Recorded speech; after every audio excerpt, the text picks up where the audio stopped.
Grief is not a straight line, navigating the waves after suicide loss. Today we have a trigger warning. This episode discusses suicide, grief, loss, and trauma, so please take care of your mental and emotional health. If this content feels overwhelming, pause, breathe, and return when you feel ready. If you're in crisis, please reach out to a trusted resource or call the Suicide and Crisis Lifeline at 988. Welcome back to Rise Up Voices from the Frontline. I'm your host, Krista Fee, and today we are going to dive into something tender, powerful, and often left in the shadows: grief after losing someone to suicide. We're going to talk about the myth of linear grief, the unique pain suicide brings, how grief varies depending on who you lost, and how to hold space for the full spectrum of emotions, including rage. We'll also touch on healthy processing and how to give and receive support, even when you need distance. This is sacred ground, so take a breath with me and let's get there together. Grief is not linear. We are told grief has 5 stages: denial, anger, bargaining, depression, acceptance. But in real life, it's not a staircase. It's a storm, a wave, and sometimes a tsunami. You might feel fine one day, then knocked over by a smell, a song, a memory the next.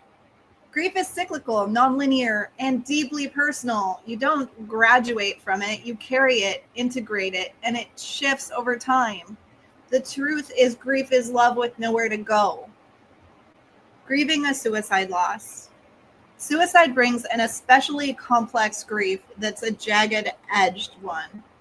It's not just sadness, it's guilt. What did I miss? It's anger. Why didn't they tell me? It's shame, because people don't know how to talk about it. You may feel abandoned. You may feel relieved and hate yourself for it. You may play mental time travel games trying to rewrite every last conversation. All of that is valid. None of that means you didn't love them. Making room for the anger. Here's something no one tells you. You have permission to feel angry, even furious, even at them. You can love someone and still be mad that they're gone. You can honor their struggle and still feel betrayed by their choice. From a neuroscience lens, anger is often a boundary response. Your brain's way of saying something was taken from you, and that reaction is absolutely normal. Anger, like every emotion, carries information. It's a call for acknowledgement, a plea for integration. Yell into a pillow, smash ice, journal, curse words. Express it safely, but don't bottle it up. It deserves to move.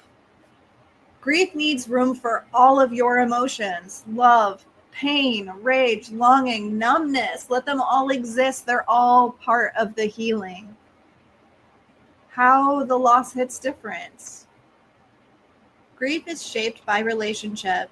It's not about comparison, but context. Losing a child feels like a rip in the fabric of time. Your future collapses. Losing a spouse is like the anchor is gone. The bed is empty and the rhythm stops. Losing a parent can leave you feeling unrooted no matter your age. Losing a sibling distorts your relational compass, your past, your memories, your balance.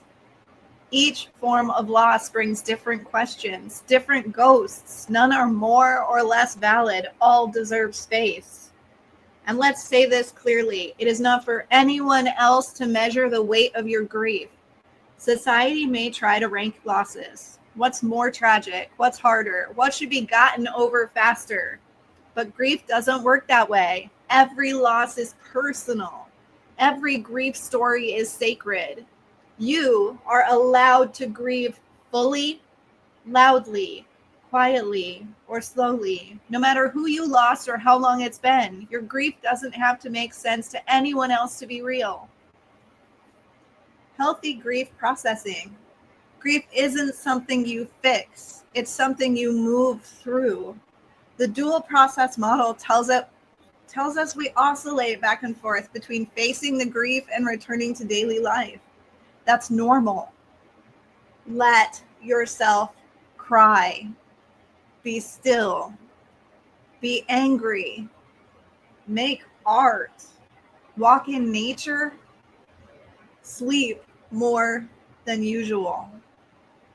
Meaning making is key. Not why did this happen, but how can I carry this in a way that honors them and keeps me alive?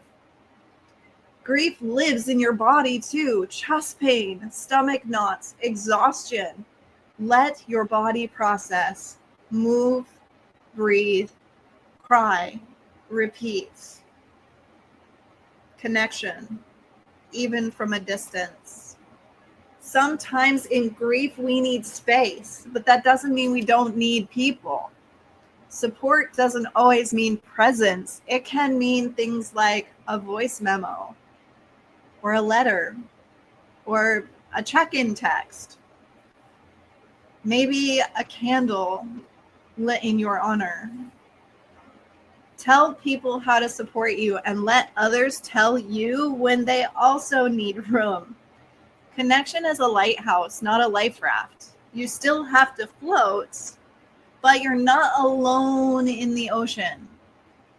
If it feels right to you, I would like to take some time now to recognize those we've lost with a simple ritual to honor them.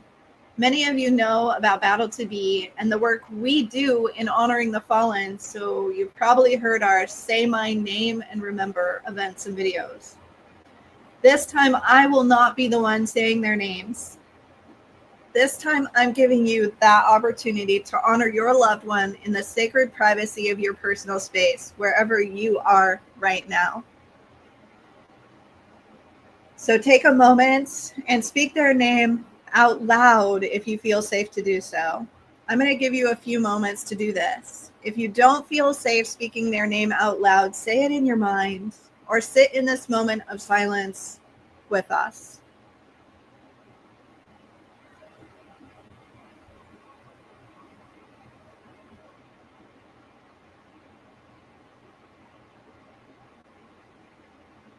Remember this: you are allowed to grieve and still live. You are allowed to fall apart and still rise up. This podcast is for everyone carrying love in their bones and ache in their chest. We see you. Please share this episode with someone who needs it. Check out our grief and trauma resources at www.riseuphoenix.org. And don't forget to subscribe for more raw, real, and empowering episodes. Until next time, feel deeply, love fiercely, and rise up together.